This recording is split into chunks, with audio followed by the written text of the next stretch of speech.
नमस्कार दोस्तों, मैं हूं लक्ष्मण गुंड और जय हिंद टीवी पर आपका स्वागत है। आज हम देखेंगे सम्मोहन के बारे में। जो भ्रम फैलाए जाते हैं, जो गलतफहमियां फैलाई जाती है, उसके बारे में। हमारे एक फीवर है जिनका नाम है प्रवीण नाई। उन्होंने एक सवाल पूछा है। मैं एक हिप्नोटिस्ट से सुना है कि किसी को उसकी इच्छा के बिना सम्मोहित नहीं किया जा सकता। अगर ऐसा होता तो मैं आरबीआई बैंक की वैन लूट लेता या फिर मेरे सेमिनार में जो लोग आते हैं उनको हिप्नोटाइज करके एडमिशन लेने के लिए मना लेता। ये एक सवाल उन्होंने पूछा है।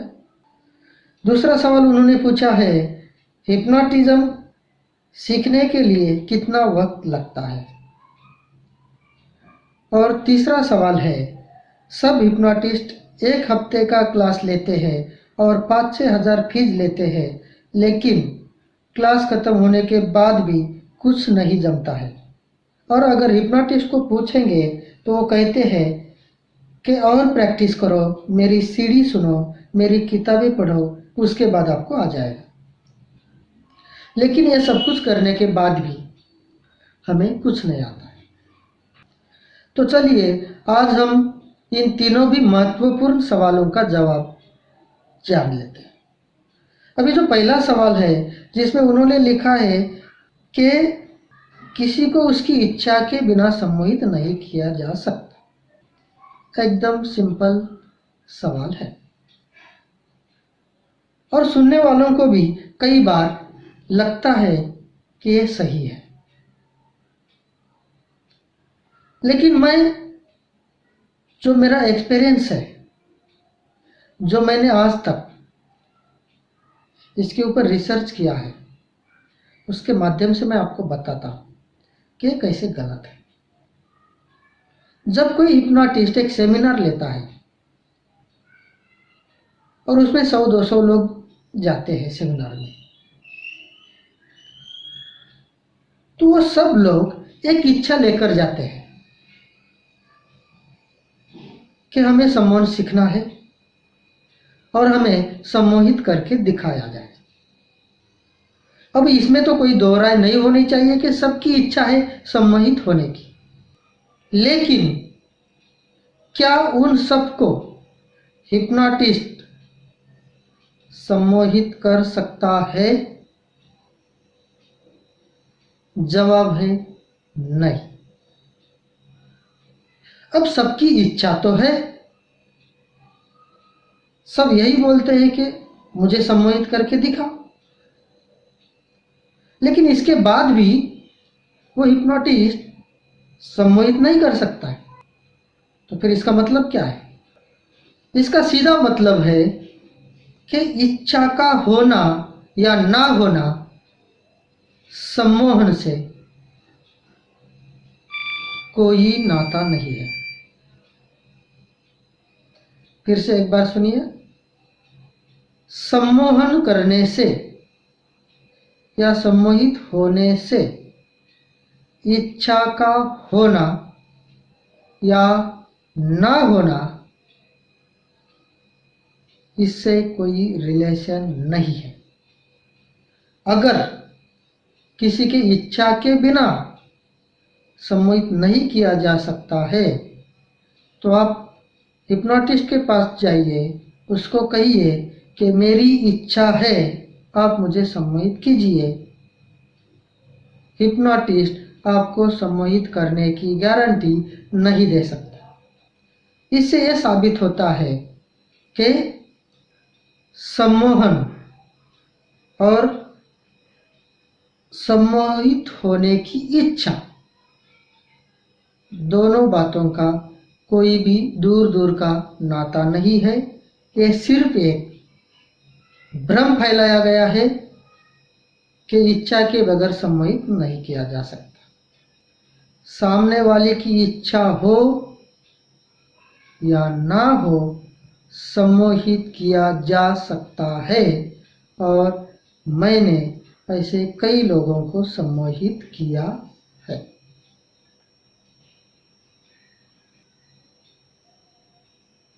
इसीलिए इच्छा का इससे कोई रिलेशन नहीं है। इसके लिए मैं आपको एक एग्जांपल भी बोल देता हूँ। मेरा एक क्लास चल रहा था और उस क्लास में मैं एक स्टूडेंट को सम्मोहित करके बताने वाला था कि हमारे शरीर का कोई हिस्सा कैसे एनेस्थाइज किया जाता है, और एनेस्थाइज करके मैं उसको एक इंजेक्शन लगाने वाला था। यानी उसको एक हाथ को मैं एनेस्थाइज करने वाला था और एक इंजेक्शन यानी सुई, सिर्फ नीडल उसके हाथ में लगाने वाला था, और उसको मैं बता रहा था कि आपको दर्द नहीं होगा। लेकिन उसके मन में एक डर था, कहीं मुझे इंजेक्शन लगाएंगे, सुई लगाएंगे और मुझे दर्द होगा तो वो पहले ही डरने लगा। और उसने कहा, उसके बाजू में एक लड़की बैठी थी, उसने कहा कि पहले इस लड़की को लगाओ इंजेक्शन, उसके बाद में आप मुझे करो। यानी वो चाहता था कि पहले कंफर्म कर लो, पहले उसको होता है क्या, फिर मुझे करो। जब उसने ऐसा कहा तो जो बाजू में लड़की बैठी थी उसने कहा कि नहीं, मुझे मत करो, मुझे मत करो, पहले इनको ही करो, मुझे डर लगता है इंजेक्शन का। असलियत में तो मुझे उस लड़की को ऐसा इंजेक्शन लगाने का कोई इरादा नहीं था, उसका हाथ एनेस्थाइज करने का कोई इरादा नहीं था। लेकिन जब मैंने देखा कि लड़के से भी वो लड़की ज्यादा डर रही है, तो मैंने कहा कि नहीं, तुमको ही करना है। मैंने उस लड़की को कहा कि नहीं, पहले तुमको ही करेंगे।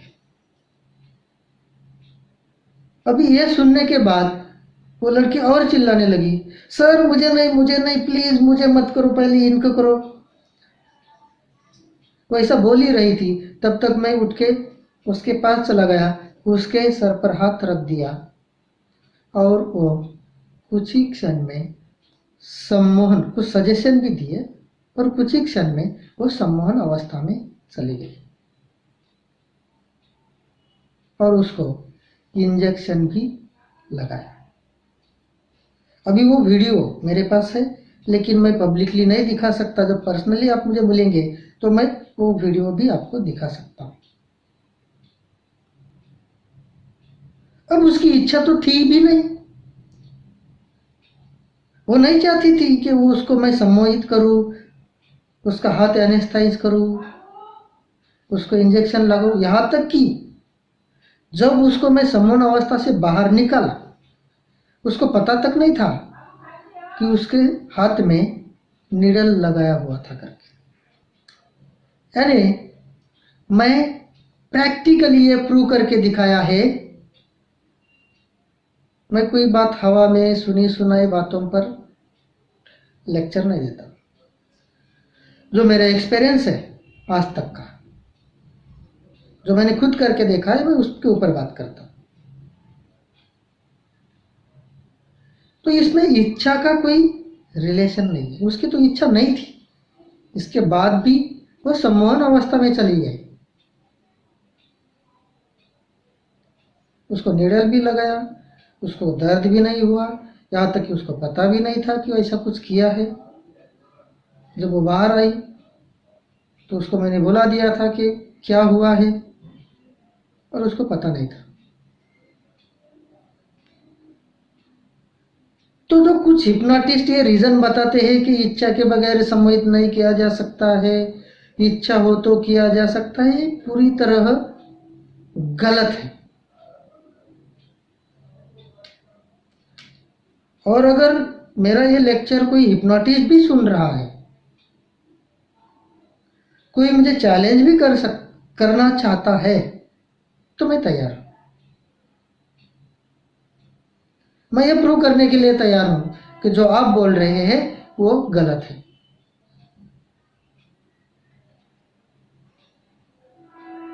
इसमें इच्छा का कोई रिलेशन नहीं होता है। इसमें कुछ अलग ही बात होती है, जो सही मायने में 90% हिप्नोटिस्ट को भी पता नहीं है। इसके पीछे सीक्रेट क्या है, लोग सम्मोहित होते हैं तो क्यों होते हैं, और नहीं होते हैं तो क्यों नहीं होते। वो बस बोल देते हैं, नहीं होते हैं तो बोल देते हैं, प्रैक्टिस करते रहो, एक दिन हो जाएगा। लोग महीना, 2 महीने, 3 महीने, 6 महीने तक प्रैक्टिस करते हैं, कुछ होता नहीं, आखिर थक हार कर छोड़ देते हैं।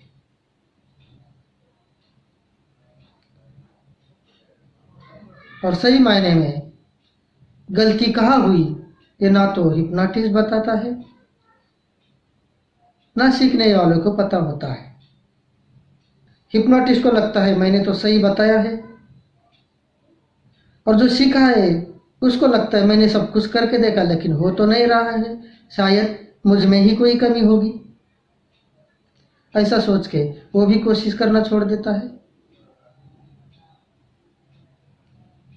लेकिन सही मायने में इसमें अगर कुछ प्रॉब्लम है तो वो है जानकारी का अभाव, सही तरीके की जानकारी ना होना। और उसके पीछे जो लोग बताते हैं अगर ऐसा होता तो फिर मैं आरबीआई की वैन लूट लेता, लोगों को लूट लेता। सिंपल बात यह है कि आपको वो आता ही नहीं है तो करने का सवाल ही नहीं। ऐसा करना आपको आता ही नहीं, वरना ये सब चीजें पॉसिबल है। और कई विदेशी हिप्नोटिस्ट ने प्रैक्टिकली ऑन कैमरा करके दिखाई है। कोई सुनी सुनाई बात नहीं है, कोई गलत फहमी नहीं है, ये चीजें पॉसिबल है।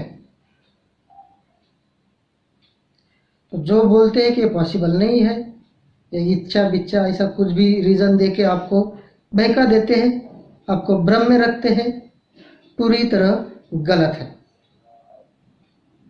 अब देखते हैं दूसरा सवाल। दूसरा सवाल उन्होंने लिखा है, हिप्नोटिज्म सीखने के लिए कितना वक्त लगता है। अभी कई लोग स्कूल में जाते हैं, कई बच्चे स्कूल में जाते हैं और सबको एक साथ एक लेसन पढ़ाया जाता है। कुछ लोग पहली बार में ही वो लेसन पूरी तरह समझ जाते हैं, कुछ लोगों को एक्स्ट्रा की ट्यूशन लगानी पड़ती है तब समझ जाते हैं, कुछ लोगों को ट्यूशन लगाने के बाद भी समझ में नहीं आता है, उनको फेल करना पड़ता है तब जाके शायद दूसरे साल वो समझ जाते हैं।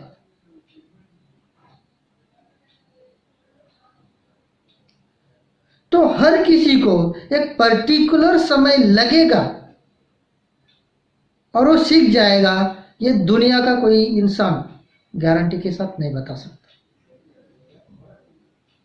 हमें प्रैक्टिकल रहना चाहिए, प्रैक्टिकल चीजों को समझना चाहिए। कोई आपको बोलता है 6 दिन में हमें आपको सिखा दूंगा, हो जाएगा, सबके साथ ऐसा पॉसिबल नहीं हो सकता।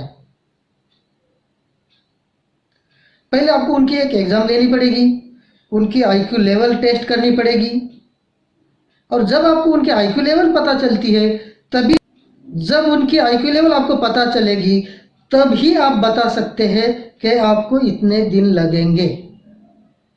लेकिन इसके बावजूद भी वो पीरियड आगे पीछे हो सकता है, क्योंकि हर एक का ब्रेन पैटर्न अलग होता है, हर एक की समझदारी कम, एक दूसरे से कम अधिक होती है।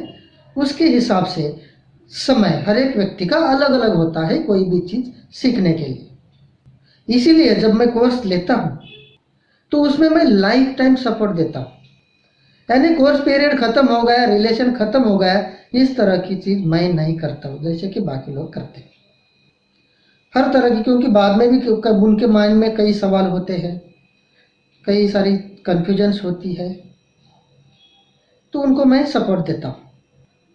लेकिन ये समझने की ज़रूरत है कि हर कोई हर चीज़ एक तय समय सीमित समय में नहीं सीख सकता। हर एक व्यक्ति के अनुसार वो जो समय है वो कम अधिक लग सकता है। इसीलिए सबसे पहले मैं मेरे पास आने वाले स्टूडेंट की एक आईक्यू लेवल की टेस्ट लेता हूँ, ताकि मैं उसको बता सकूं कि आपको इतना समय लग सकता है। और उसके बावजूद भी, उसके बाद भी मैं लाइफ टाइम उसको सपोर्ट देते रहता हूँ। अब जो आगे का सवाल है वो देखते हैं क्या है। उन्होंने लिखा है कि सब हिप्नोटिस्ट एक हफ्ते का क्लास लेते हैं और 5-6 हज़ार फीस लेते हैं, लेकिन क्लास खत्म होने के बाद कुछ भी नहीं जमता। और अगर हिप्नोटिस्ट को पूछेंगे तो वो कहते हैं कि आप और प्रैक्टिस करो, और प्रैक्टिस करो, मेरी सीडी सुनो, मेरी किताबें पढ़ते रहो। अब जो प्रैक्टिस आप ऑलरेडी कर चुके हो, जो सीडी आप ऑलरेडी सुन चुके हो, जो किताबें ऑलरेडी आप पढ़ चुके हो, इसका मतलब क्या हो सकता? और उसके बाद भी आपको आउटपुट नहीं मिल रहा है, तो इसका मतलब क्या हो सकता है? या तो जो मटेरियल आपके पास है वो सही नहीं है, या दूसरा उसको आप समझ नहीं पाए। सिंपल, दो ही मतलब हो सकते हैं और कुछ नहीं। अगर आप नहीं समझ पा रहे हैं तो आपको गाइड की ज़रूरत है। जिसके पास आप सीखे हैं उसने वो करनी चाहिए। और उसने गाइड करने के बाद भी नहीं कुछ हो रहा है तो जो गाइडेंस आपको मिल रहा है वो प्रॉपर नहीं है। ये दोनों चीज़ें हो सकती है, इसके अलावा और कोई चीज़ नहीं हो सकती। इसीलिए कुछ भी करने से पहले अगर सामने वाला कुछ बोलता है तो आप लॉजिकली सोचेंगे तो आपको सही जवाब मिलेगा। क्योंकि कई बार सामने वाले ने कुछ बोल दिया तो हम सिर्फ इसलिए भरोसा करते हैं कर इनका तो बहुत बड़ा नाम है, इतना बड़ा हिप्नोटिस्ट है, अगर ये बोल रहे हैं तो सही ही होगा, ये हिप्नोटिस्ट इतने साल से काम कर रहा है तो सही ही होगा। लेकिन ये ज़रूरी नहीं होता है, चाहे वो 50 साल से भी काम कर रहा हो, क्योंकि ये प्रैक्टिकल, वो जो भी बोल रहा है वो प्रैक्टिकल और साइंटिफिक लेवल पे सही उतरना चाहिए, खरा उतरना चाहिए, तभी हम उसको सही बोल सकते हैं, चाहे उस हिप्नोटिस्ट का एक्सपीरियंस कितने भी साल का हो। और उसके पीछे सही तर्क होना चाहिए, सही लॉजिक होना चाहिए, जो कि साइंटिफिक लेवल पे खरा होता है। अगर ऐसा नहीं होता है तो ये सिर्फ और सिर्फ बकवास है और कुछ नहीं। यह सिर्फ और सिर्फ एक भ्रम हो सकता है और कुछ नहीं हो सकता। इसलिए कोई भी चीज़ सीखनी है तो प्रॉपर तरीके से जानकारी लीजिए। और इंटरनेट, गूगल पे कई सारी जानकारी अवेलेबल है, सर्च करें, एक दूसरे की जानकारी के साथ कंपेयर करें, आपको मालूम पड़ेगा सही क्या है गलत क्या है। ये ज़रूरी नहीं कि सिर्फ मैं ही आपको बता रहा हूँ, कई सारे तरीके हैं, लेकिन आपको भी तो ढूंढनी पड़ेगी जानकारी, अपने आप आपके पास नहीं मिलेगी। सही क्या है गलत क्या है ये भी अगर आपको समझना है, आपको खुद को भी कोशिश करनी पड़ेगी, अपने आप वो जानकारी आपके पास नहीं आएगी। तो ये जो कुछ इम्पोर्टेंट सवाल थे, आगे भी अगर किसी के कोई सवाल है तो आप मुझे पूछिए, मैं इनके जवाब जरूर दूंगा। और मुझे लगा कि ये बहुत इम्पोर्टेंट सवाल है और बहुत लोगों के साथ ऐसा हो रहा है, इसीलिए इन सवालों का जवाब देना मैंने ज़रूरी समझा और आपको जवाब दे रहा। मेरा ये वीडियो देखने के लिए थैंक यू। आप हमारे चैनल को सब्सक्राइब कीजिए, शेयर कीजिए अपने दोस्तों के साथ और लाइक कीजिए और हमारा चैनल www.jayhindtv.com पर हमारे जो आने वाले नए नए वीडियोज़ हैं उन्हें भी देखते रहिए। Thank you.